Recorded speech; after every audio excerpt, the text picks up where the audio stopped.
ঠিক যে কারণে আপনার সমস্যার সমাধান হয় না বা হচ্ছে না, যারা সমস্যায় পড়ে আছেন তারা বুঝতে পারবেন যে কেন সমস্যার সমাধান হচ্ছে না। আজকে শেষ পর্যন্ত ভিডিওটার সঙ্গে থাকবেন, খুব ছোট ভিডিও, অনেক মূল্যবান কিছু কথা জানতে পারবেন।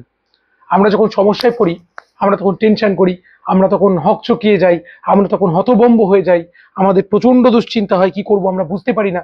কিন্তু জানেন কি, এই টেনশনের সময় আপনার কোন কাজটা করা উচিত?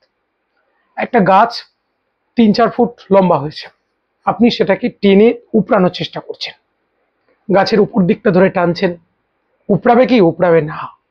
আপনাকে মূল গোড়ার দিকটা ধরে টানতে হবে, তাহলে দেখবেন গাছটা উপড়ে বেরিয়ে এসছে। সমস্যার সমাধান এইভাবে সম্ভব। কেন? এই প্রশ্ন করুন। একটা কেউ গালাগাল দিয়েছে আপনাকে, কেন দিল?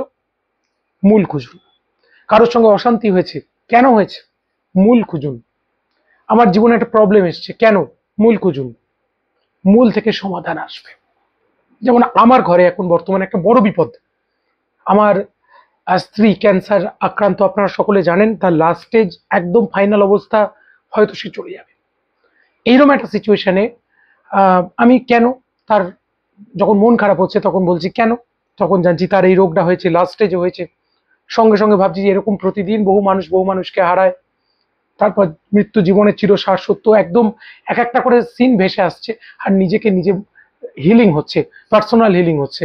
জীবনের যে যে প্রবলেমে আছে, টাকা পয়সার অভাব, সংসারের অশান্তি, যত যত রকম আছে, সবকিছু ঠান্ডা মাথায় ভাবুন করাটা, দেখুন সমাধান বেরোবে। আপনার ভেতর থেকেই একজন শক্তি আছে, আপনার ভেতর থেকেই বলবে সে। তো যাই হোক, কথাগুলো যদি আপনার মনে লেগে থাকে, প্রত্যেকে পার্সোনাল ভাবে দুঃখ পাবেন না, কষ্ট পাবেন না, ভাবতে থাকুন। দেখা হচ্ছে পরবর্তী পর্বে। নমস্কার।